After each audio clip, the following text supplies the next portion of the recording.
Good afternoon, good morning, good evening, whatever it is for you. It is night for me. It's about 9:30 on Easter Sunday.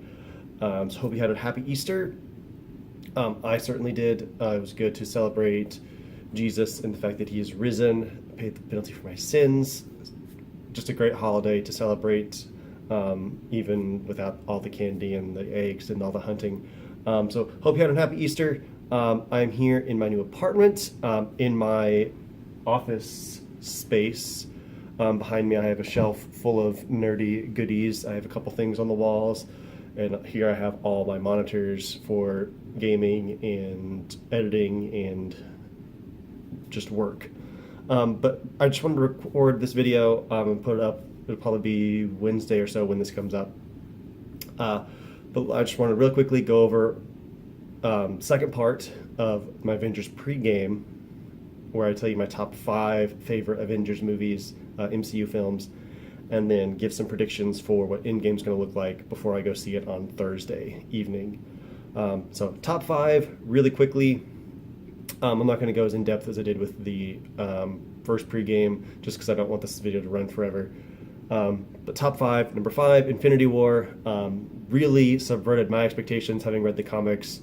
It was really good, balanced all the characters, all the plot lines pretty well. There were some predictable things, some issues that I had, but it's still, all in all, I walked out of that movie very impressed. Number 4, Thor Ragnarok. Similar issue, or similar ideas. The comedy was really natural. The characters were allowed to improv a lot more, which made the interactions much more natural. Thor didn't suddenly become super powerful, and Deus Ex Machina, the end of to defeat Hela at the end, which was I thought was really good. So all in all, I thought it was a really well-made film. It was really lighthearted, but also really serious. It did bounce around a lot, but all in all, I really liked Thor Ragnarok. Number 3, Spider-Man: Homecoming. Tom Holland is amazing. He is the best Peter Parker Spider-Man we've had. Yes, Tobey Maguire was great. He was a good Peter Parker and a pretty good Spider-Man. Andrew Garfield was a really good Spider-Man and a really bad Peter Parker. But Tom Holland is the best of both worlds. Also, he looks 12, so it fits the character perfectly. But it really continued his growth from Civil War, gave him some spotlight, some dumb points here and there, like the ship at the end not having any kind of security, even though it was Tony Stark's, and he literally has at various points has had dozens of armored suits that are autonomous. In fact, he shows them in that movie. So don't know what's going on there, Tony. Number 2, Doctor Strange. Because I love Benedict Cumberbatch. I love just how his powers work. From my understanding of it, having not read any comics, having just seen the films that he's in. But I also love the final battle is not won because Doctor Strange is somehow stronger than the villain. It's that he outsmarts the villain, which is a really great thing in my book. I hate when the ending is always a punch out or a power struggle and somehow the hero just magically gets his power to win. It's called Deus Ex Machina, and I hate Deus Ex Machina more than I hate Avengers Civil War. Civil War, whatever.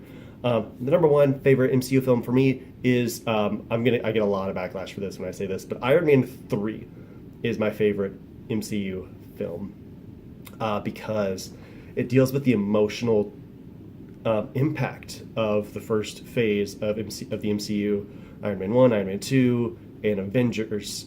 There's just a lot of emotional stuff that goes into that. Yes, these guys are superheroes, they have these superpowers, but they're still human underneath, and there's no point in the show, I keep saying show, there's no point in the series, in the universe, when we see characters as broken and vulnerable as we do here.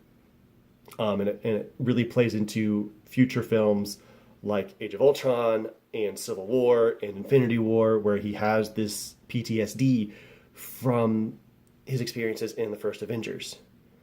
And so I really like it. It's really great character moments for Tony. He really has to grow.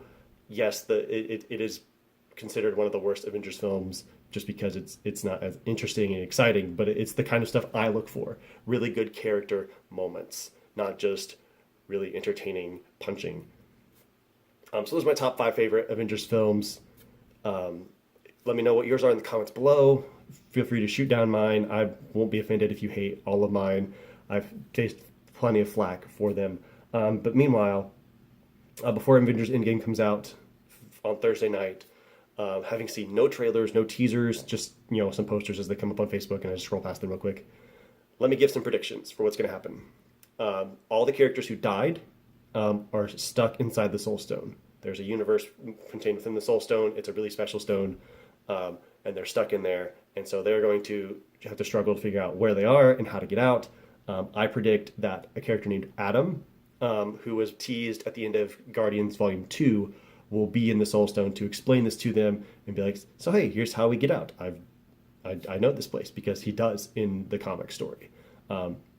He spends a lot of time in there in the comics, and when he manages to escape just before or just as Thanos does the snap in the comics.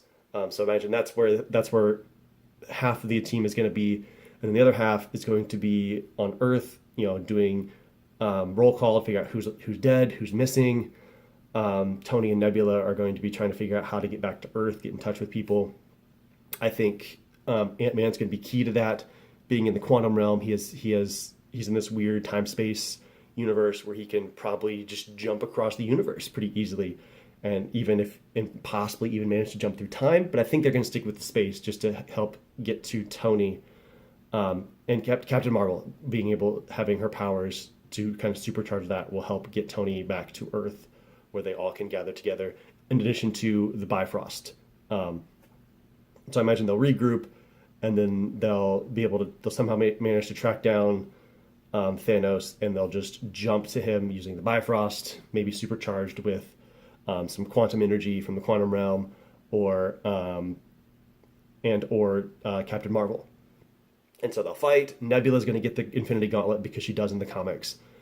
She's going to use it to punish Thanos for what he's done to her, the torture and the turning her into a warrior. But she's going to be so unstable, she's not going to be able to control it, and so they're going to be able to get it back from her. I imagine Tony will be the one. Tony's like number one on my list to be able to control it, and maybe if Adam can get out of the Soul Stone, he will also he will end up with it. Adam, this new character who we have not met yet, will end up with the gauntlet at the very end after they bring everybody back. They'll just jump back the clock a day or two and undo everything that happened. And so I think that's a lot of what's going to happen is the gauntlet seemed to be busted at the end of Infinity War, which is going to be interesting because that doesn't happen in the comics. So I'm intrigued to see where that goes. Maybe the gauntlet doesn't work properly, so that's why Nebula's not able to control it. But Tony, using maybe his nanotech, is able to control it just enough to turn back the clock and free everybody or something. Characters who I imagine are going to be gone after this, Cap and Tony, I think are just gone. Their contracts expired after Part 1, technically, and so they had to be extended by a film to finish Endgame. Spidey, we know, is still around. Black Panther's still around. I imagine all of the original Avengers are going to be gone. Black Widow, Hawkeye, no, not Thor. I think Thor's going to stay around because he just kind of got a supercharge. He's going to be kind of the linchpin that continues us into our investment into the future. But Bruce Banner's had his time. I think Bucky's going to step up and become the new Captain America. I think Tony's going to settle down and start a family because that's been hinted at for a long time. But that's really all. That's what I'm expecting. And I've heard recently that Kevin Feige has said that Spidey Far From Home is going to be the end of Phase 3, not Endgame. So maybe some of this will get pushed back into that. Like Tony will appear in a cameo and be like, "All right, kid, you're the new Iron Spider. You're in charge now," or something. And so I expect the original generation of Avengers will move on. Maybe the Sokovia Accords will be rescinded, annulled, whatever the term is for international laws like that. But yeah, that's what I think is going to happen. Let's see how right or wrong I am. I'm interested to see how they use and finish the story. because the comic story ends very, very lamely. And I'll talk more about that probably when I review the film this weekend. But go see Avengers. Let me know what you think is going to happen in the comments below. When you see it, feel free to come over here. I'll post a video up probably this weekend with a huge spoiler warning where we can just talk. It'll be spoiler, spoiler, spoiler, Avengers Endgame, spoiler, spoiler, spoiler. So go see Avengers Endgame, and I will talk to you guys later. Peace.